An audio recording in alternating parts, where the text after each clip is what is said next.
Welcome to Beyond Maintenance. For those of you that this is your first time jumping in, this is our out of the box discussion about property maintenance and the challenges that we see every day and helping. So hopefully you can take away some solutions to the challenges, new ideas. Please feel free to share and participate in the discussion. Utilize the Q&A panel to ask those questions, because sometimes things get lost in the chat and I can't always see them, but we will make sure to answer those as we're going and they're relevant to the specific topic. So no need to hold those questions till the end. We will be answering them as we go. So this month's topic, communication. Anybody who's been familiar with any content pushed out from Property Meld in the last 6 months, you know, we're hitting hard on the maintenance ladder of excellence, similar to Maslow's ladder of hierarchy.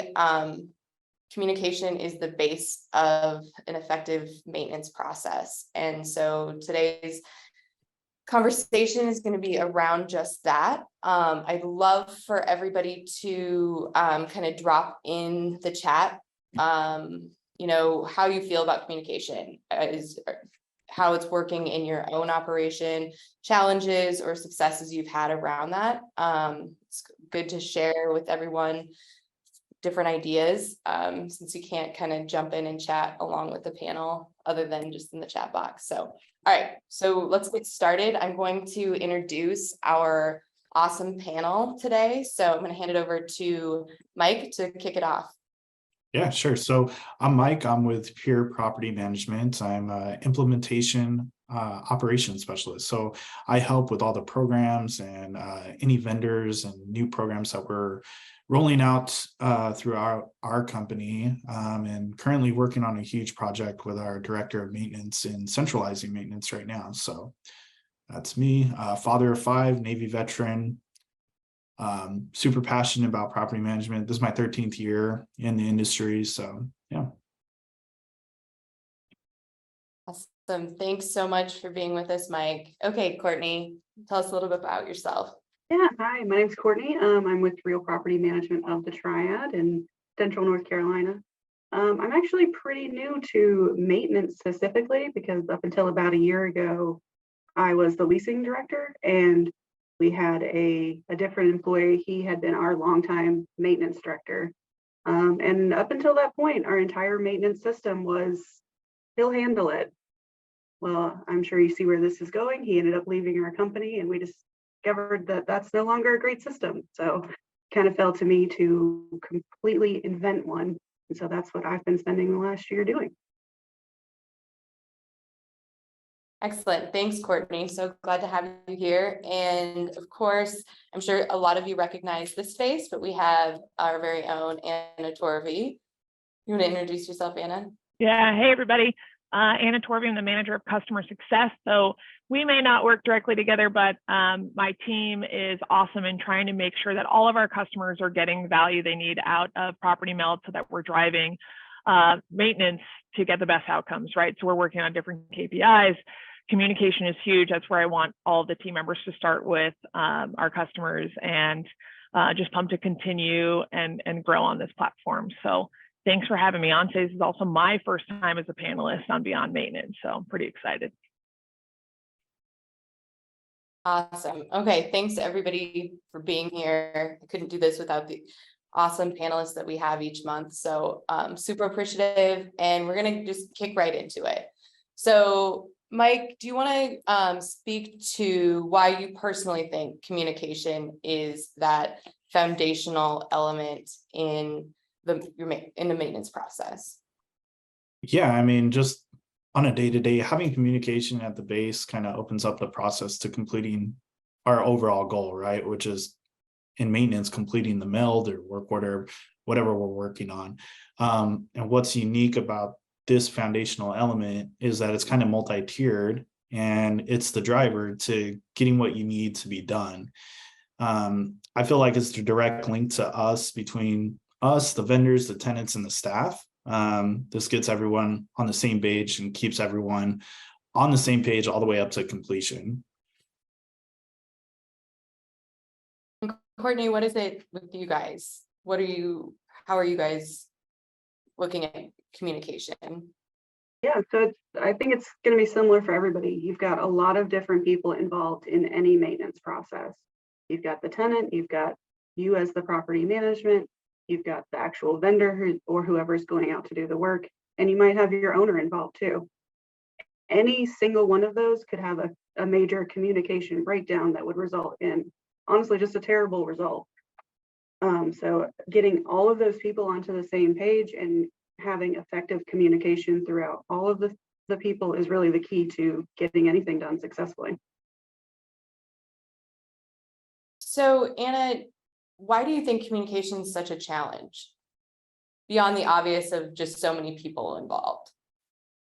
Yeah, I think having so many people involved is important, right? We want to look at how much we're communicating and that we're communicating, but really it's about what we're communicating and when. So I think that a lot of the times we want to throw a lot of stuff at a person at the same time, and it maybe doesn't help that we're communicating something at the wrong time in that process. I think also that sometimes we make assumptions, right? Like we do that internally, and that's something that we always try to work on too in MELD is communication. So in like looking at what we're striving for organizationally is the same thing that we want our customers to strive for, is that what we're communicating is valuable to that person. So you understand what I'm trying to get across and you can go take action on that. Because if they're not understanding, if the person I'm helping or communicating to doesn't understand what I'm trying to get across, then it's going to really increase that level of communication, which isn't always the best outcome, right? So that's something that we're looking for, is making sure we're communicating at the right time, and the content that we're communicating is super valuable.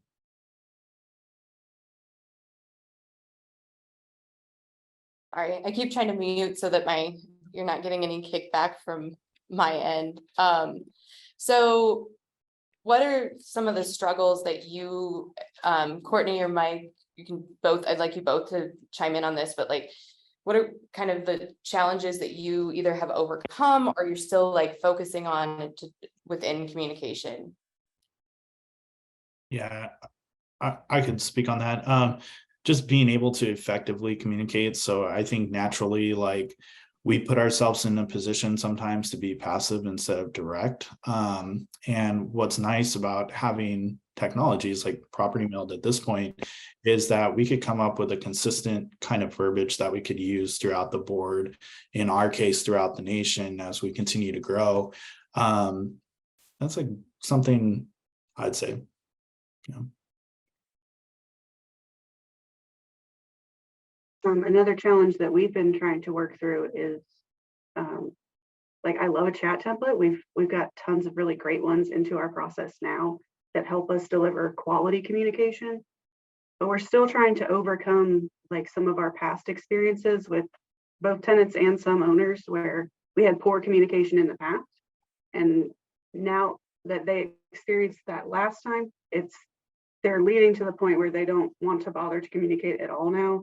And so trying to overcome that and change that perception is also a big challenge.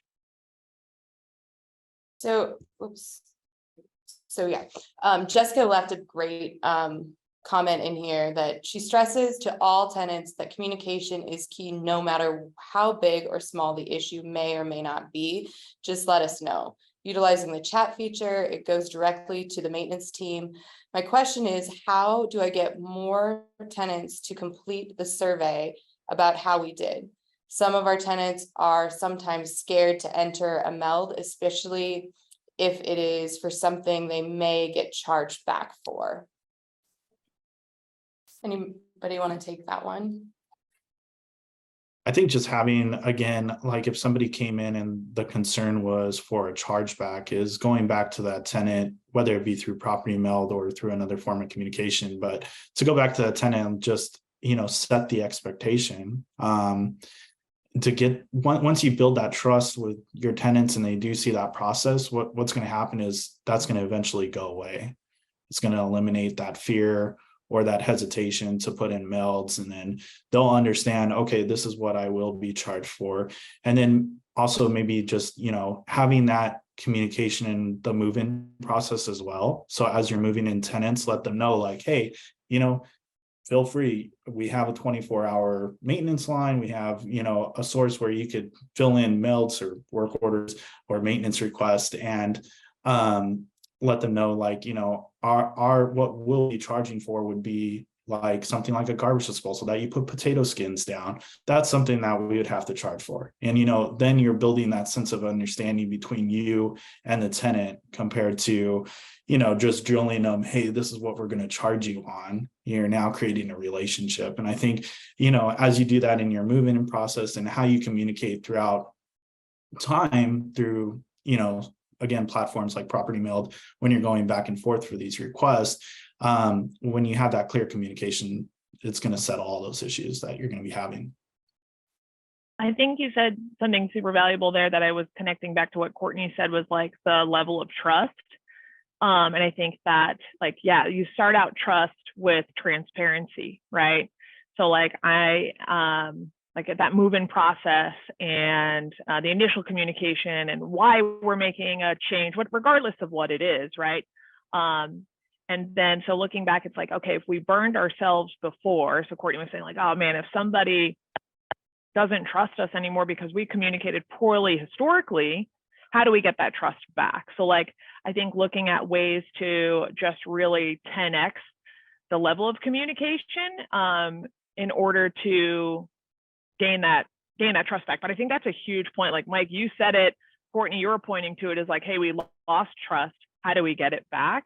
And I think looking at some of the results, right? So if you gain trust back, how do your owners say, oh man, Courtney did X for me, right? Like she jumped in and now I know exactly what what is going on my properties.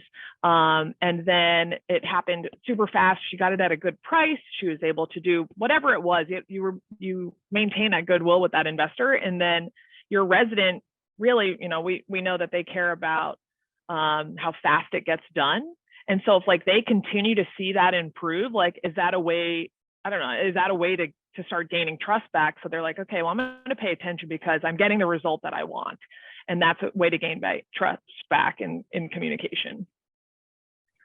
I think that's a good point because I think we all probably have experienced this. The biggest issue is the tenant or the owner, the property owner hunting you down, right? They want to know what's going on. So that's what, effective communication comes down to, is eliminating the hunts. I mean, you got to put yourself in that person's shoes sometimes and just realize like, hey, if I own this property or if I was renting this property, what would my expectation be? And I think it will all lead to communication. I just want to know what's going on. I think that's the biggest thing we probably hear as property managers, whether it be from either party.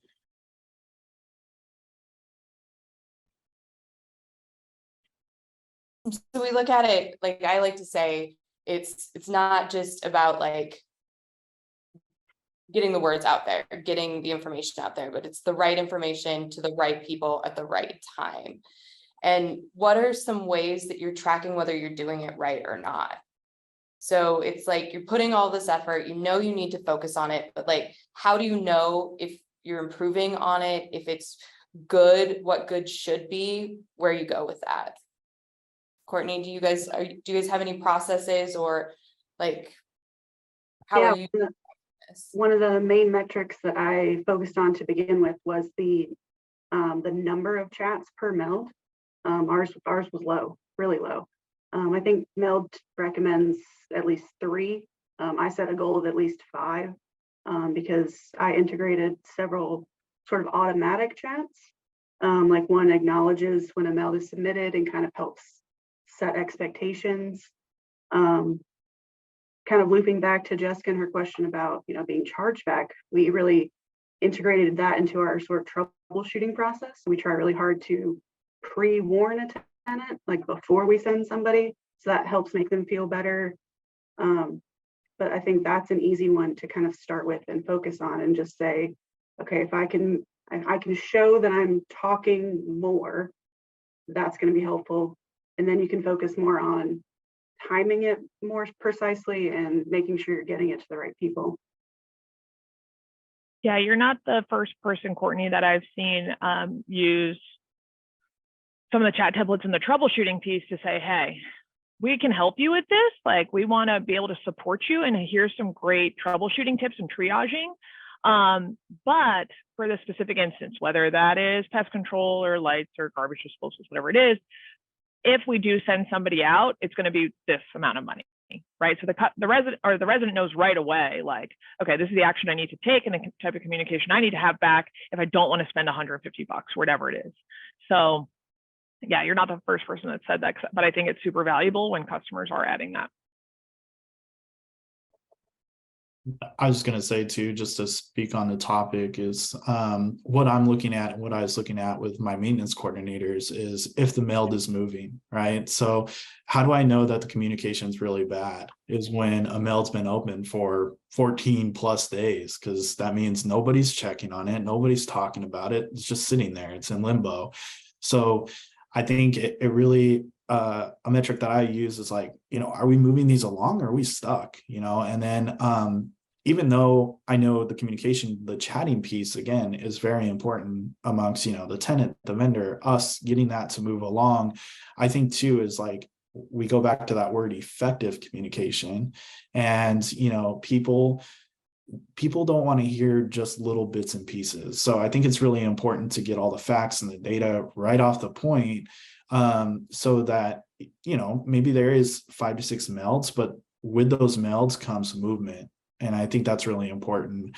And then I think like the showstopper, right, is how I would see my guys, if they're doing well or not, with communicating, again, is getting melds done and seeing those reviews come in, whether it be through meld or through, our own source, whether it be like a Google review or not, is like, how well are we doing, based off of what we're communicating, what we're doing every day, and how can we see that? Well, we can see that through a review or, feedback provided by that tenant.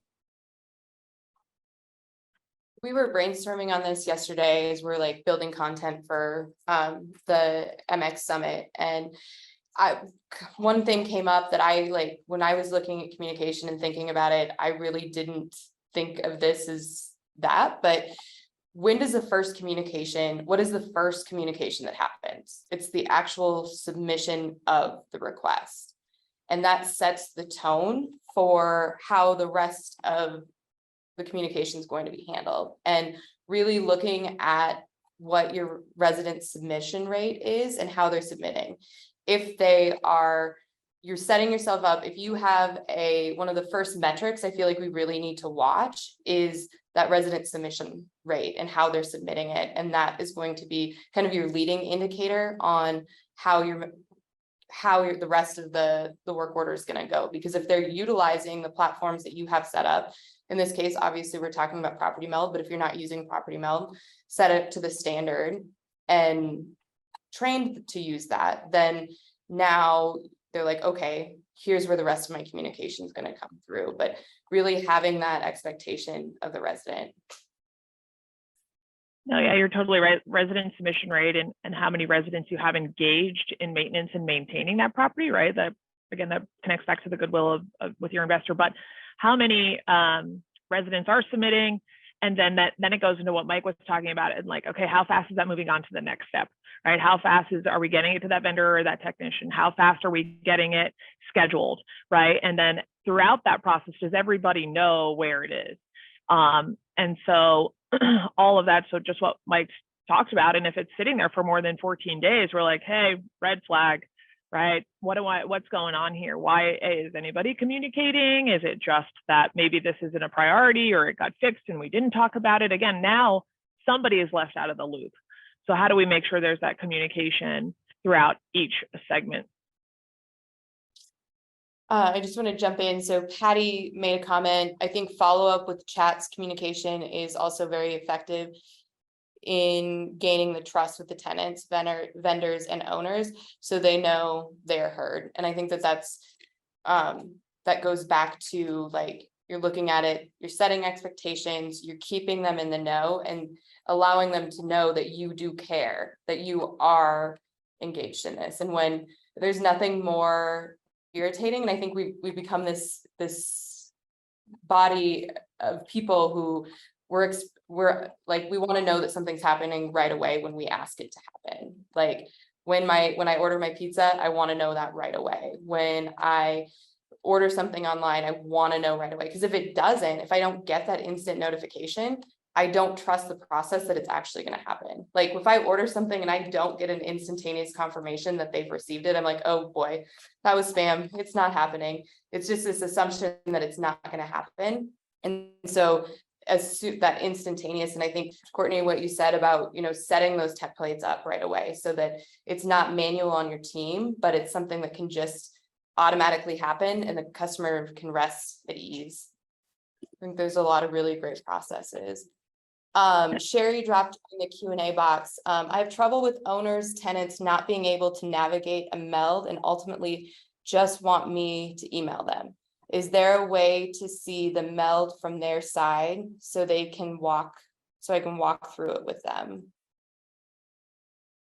I think that's a good question. Anna, I can let you take that, or we can connect with the customer success. Yeah, hey Sherry, would love to connect as well, but I think that here there is a way, if you are using Meld, so if you want to see what Meld looks like from their side, I know I've done this with a bunch of other customers, but they've actually created we've created some really good training videos inside of our help center that show the resident experience, the tech experience, the vendor experience, so that you can actually see the simple steps that they have to go through to process that meld.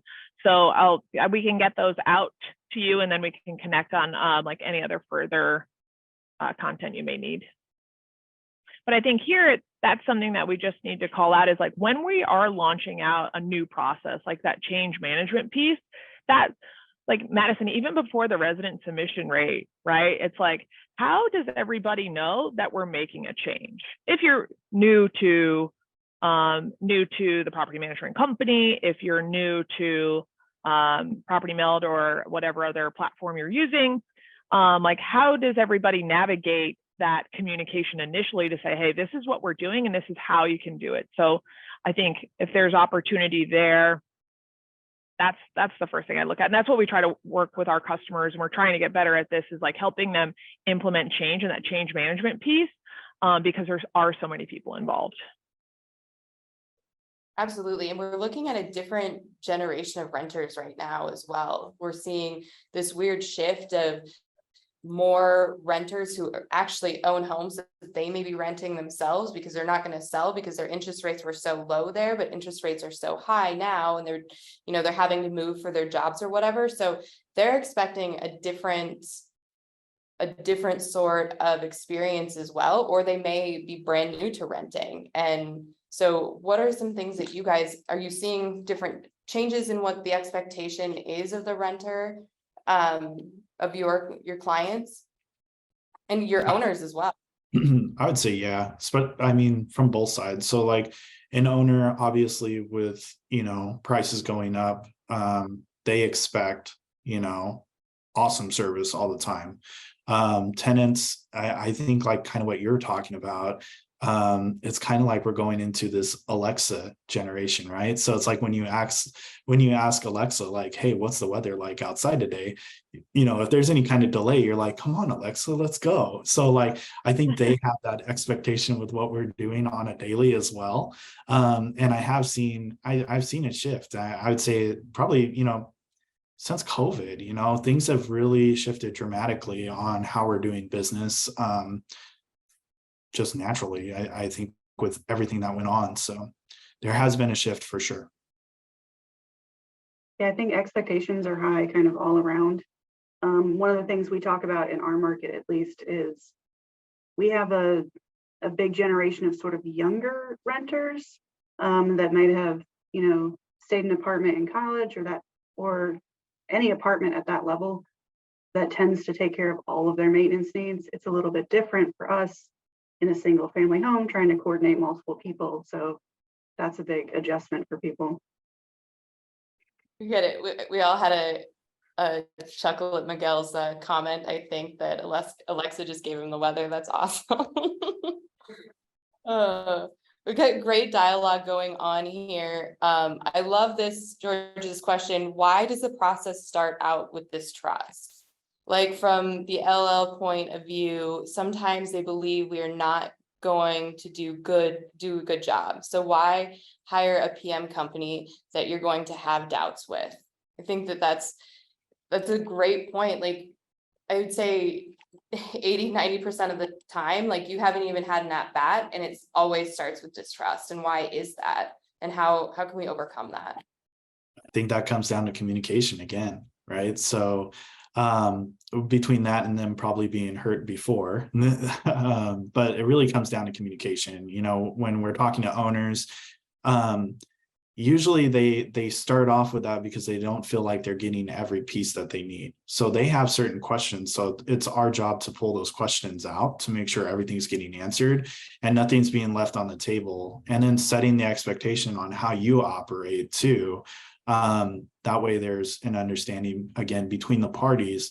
But that's what I'd say on that, is really just communication and setting that expectation with owners. I think that's probably a piece that what I've learned is, like, it's not everybody's strong suit to do that. It's kind of like, let's get you signed up, let's get you in, and let's start making money, right? So I think with that, there's going to have to be a shift amongst our industry to continue to serve, you know, these owners that are coming on board, because the expectations are different than what they were probably, you know, 5 or 6 years ago.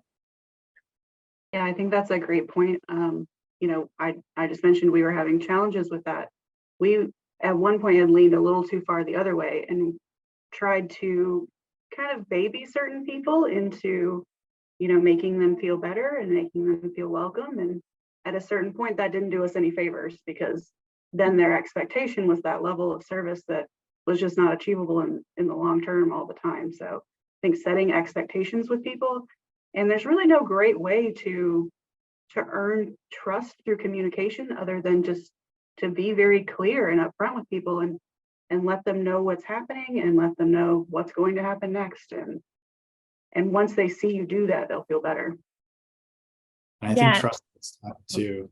That's hard, you know, is because our interactions usually with owners, you know, it's only when hey, my owner statement's messed up, or hey, I need money to replace this roof. So you know, it's hard for us to build trust, because when those events happen, we have to react correctly and on point, so that trust is established then, and then we keep building onto it. I think an additional piece there is, like, you're communicating those expectations in the beginning, and then how are we communicating how we're adapting and growing, right? I think that, like, we know internally what we're doing to grow and, like, what we want the future to look like, and how the companies that you work for, like, this is where we're going to be, like, this is our expectation, our standard. How are we communicating that out to them? Because as you're growing and you're developing and you're changing processes internally, like with all of our customers that we work with, we know how you guys are challenging yourselves, like, I need to be better at this, and I want to do this, and I want to see this. It's like, okay, does everybody else know that you're working towards all of this to have a better experience for your customer, right? So are we communicating out how you're growing and how you are working to excel, to set a higher standard than maybe the person next door? So I think that's something to remember, like, mid-relationship, right? Or maybe closer to that renewal process, is like, this is the experience you're going to get here, because this is what we're working on, because this is why we care. Yeah, absolutely. Okay, Tiffany, let's see, I'm gonna get caught up here. Or no, Jessica. All right, Jessica, we are seeing a lot more tenants who are tech savvy and are able to navigate the property meld and rent manager without much help, finally. And that, I think, is a huge step. And it's like, then once you've accomplished that, then what's the next? It's the, you know, working on vendors to get, that's probably the more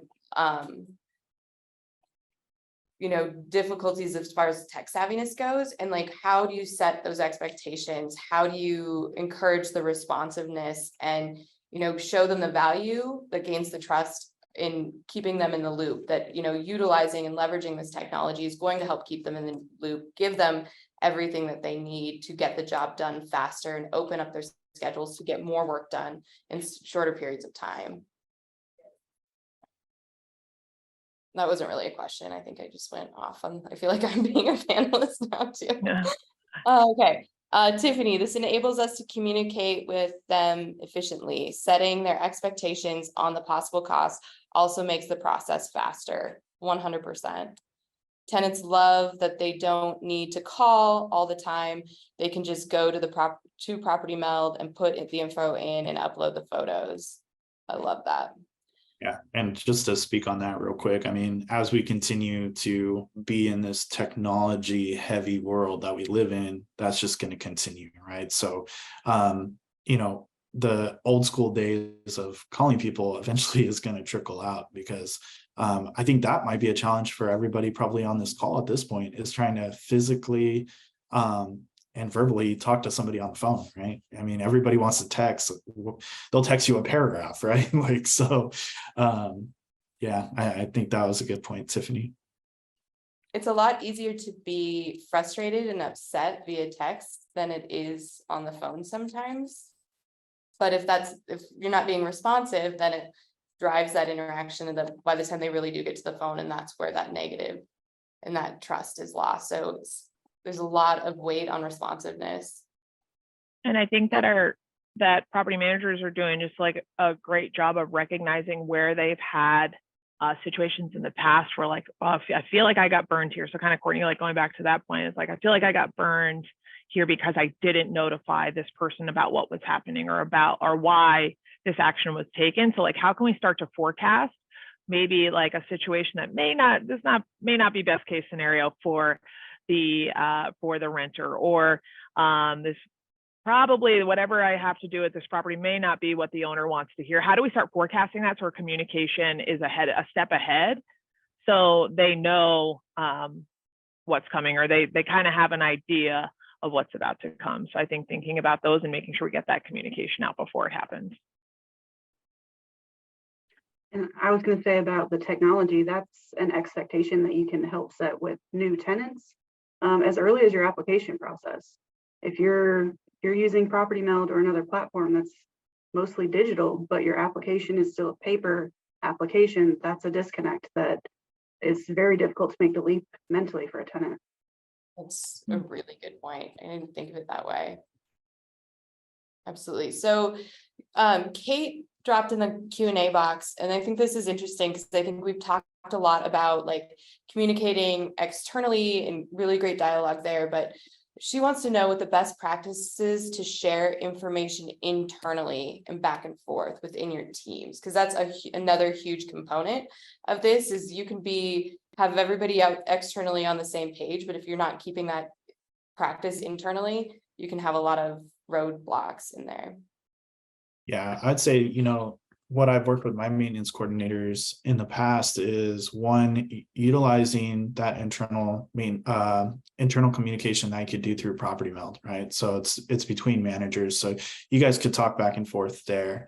And then as things progress, there's note sections where, you know, you could update the description wherever you guys want to put it on that meld, so that you could have a timeline of, you know, what's going on. That way everybody's aware of what's going on, you know, in that meld. So, you know, we used to date it. It'd be like, today's 8/23. So 8/23, talk to vendor, he replaced this pipe. He needs to go back out and replace item A.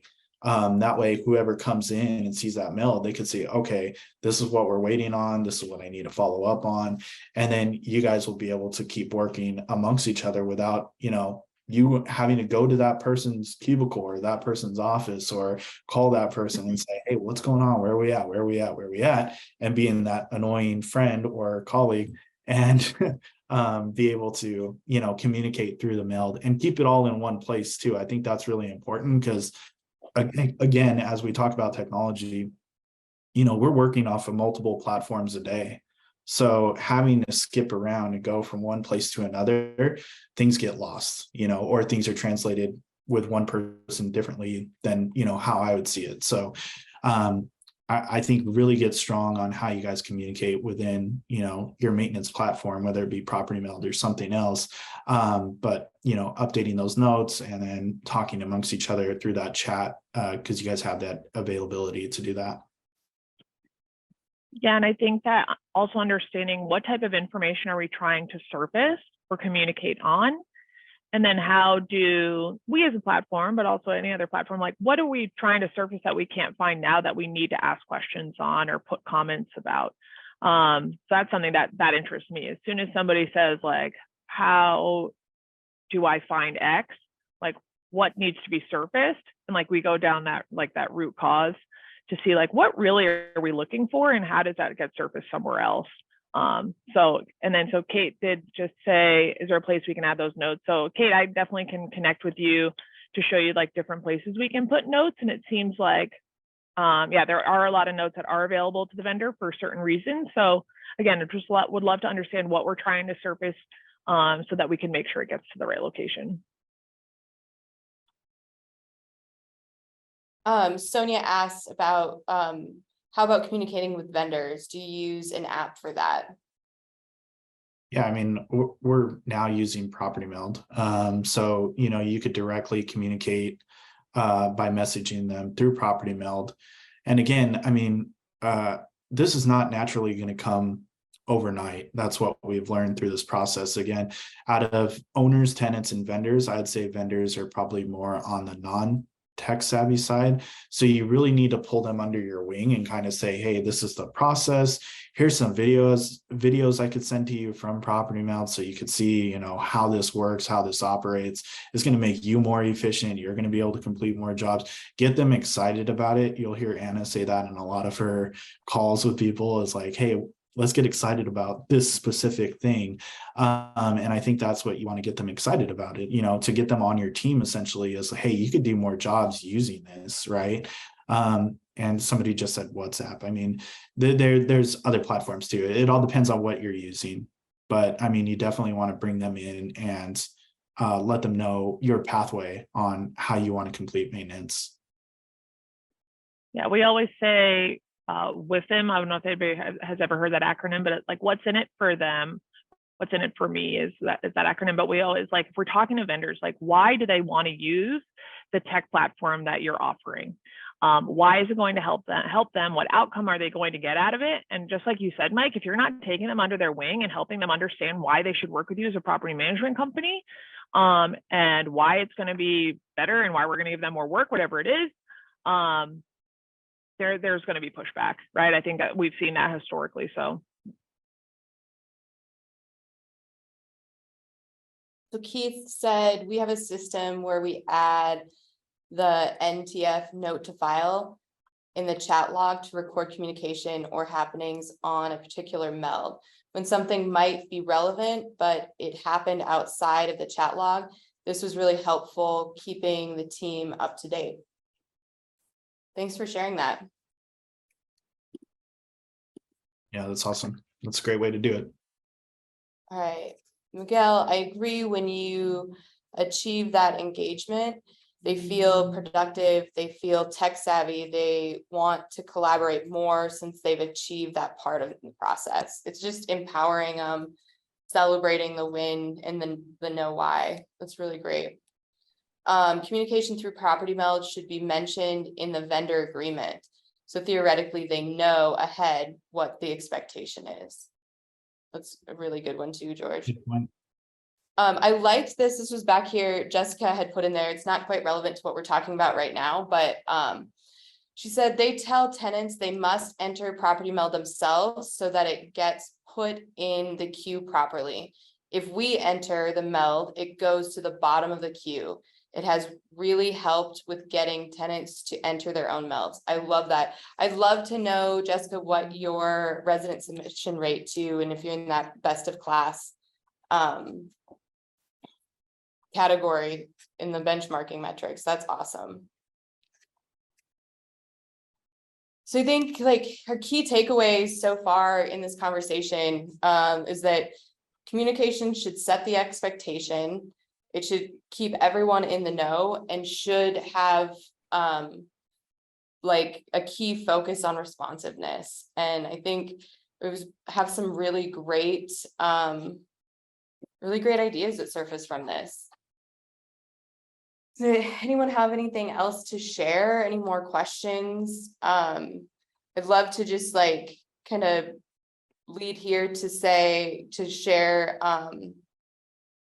any advice, like if you could give any more additional advice to what you have and how you've been able to get to the point where you are today. And this could come from our audience as well.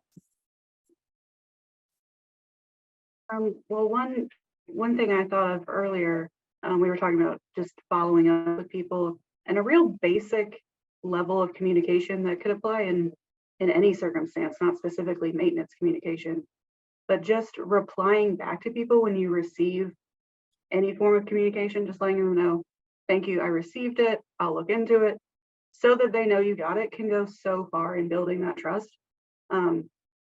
If you're having an issue with that, it's a lot of times because they feel like they're talking to somebody and nobody's listening. So if you just acknowledge them and make them feel like you're listening, that's going to be a huge step to overcome right at the beginning. That's very easy to do. I love that.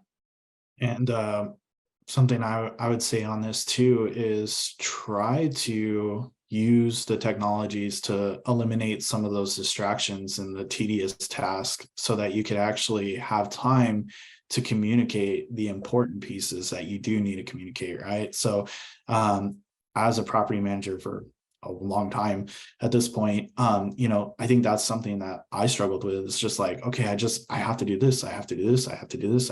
And we all kind of get like this OCD around us that we have to do every little task and really own every part of it. Get educated on how you could use templates, how you could use workflows, so that, when you do need to have that hard call, it's not that hard anymore because you're not all stressed out with the little stuff, right? So that would be my word of advice. I think that's a good one to take back too. Keith dropped in the Q&A. The biggest obstacles we still do encounter though is balancing the needs of including all relevant internal users versus flooding internal users with irrelevant emails. Any feedback on this would be appropriate or appreciated. Yeah, and I get that, Keith. Like, we want to make sure we're only servicing information that is super important. That is a big focus of ours for the future, just speaking Property Mill directly. But I think ultimately it's like, again, what information do we need to communicate? What information is available? And what processes do we need to put in place to make sure that we have the right flow, so that we don't have to like backtrack or question something else. I think that'd be interesting to, again, like speaking back to what Kate was talking about, is like, what are we trying to surface? What questions do we need answered? And where else can we get that information? So would love to dive into that with you too. Since we seem to have spent a lot of time adjusting the user group through the life cycle of the MELD. Yeah, and I'm not super familiar with your account, Keith, but I can get familiar and kind of take a look at that. All right. I do love, really quick, Madison, I do love what Miguel, and it just went to the hosts and panelists about what he said about the documentation. If you wanted to bring that up, that was cool. Yeah, I was just getting ready to read that. So one big win for us was documentation. Spoke to owner on this day on phone, ABCD, spoke to vendor on this day, ABCD. So everyone will be in the win. And since in the chats, everyone got to see what's going on without having to waste time, what Courtney mentioned, it's in the follow-up. That is an awesome win. I love that. We need to give Jessica some kudos here for an 89% resident submission rate. I think that's like going back to the very beginning of the communication, and I love that tip. When I started here in February, tenant input was only 65%, really pushed this on our tenants. Well, that is amazing. And I think that I'm going to be looking at you for future panel spots to share how you've done that. I love that tidbit that you have of just like setting that expectation that it's fine if you want to do it this way, you're going to go to the bottom of the queue. But if you want to experience a best in class speed of repair, then this is how you're going to do it. I love that. Yeah, again, it's like that why, right? We know the resident wants it done fast. Like, if you want it done fast, get it to where I'm working out of, and then I can address it faster, right? Because if it's like at this external source, I now have to go over here, but I'm not getting that until later, right? So And if it's not in Meld or whatever it is, like if there's not some of that automation set up, like, and I do go to lunch and you contacted me on this external source, like you might not get that triaging that like Courtney set up that let you know what it's going to, I need you to go do X and set that expectation. So like the resident is missing out. So that's that why there. So I think that's super cool, Jessica. Way to keep track of that number too. That's super important that you're tracking that number. And I think that's important that you saw that value right away. Awesome. Okay, so questions seem to be kind of winding down. We're gonna kind of wrap things up here. Appreciate everybody and their feedback and the engagement. This is probably one of the best Beyond Maintenance I've had, especially with all the attendee engagement and sharing. It's showing that like there is a passion behind communication and a need to solve for it, and I love that. So before you jump off, I do have a budget for some free maintenance summit tickets that I've been holding out for till the end, and I would love to do a little game and give those up to the first 5 people to drop in the chat that they want to come to this year's summit. If you've already got your tickets, I can credit you back as well. So tell me who you are and we'll do it.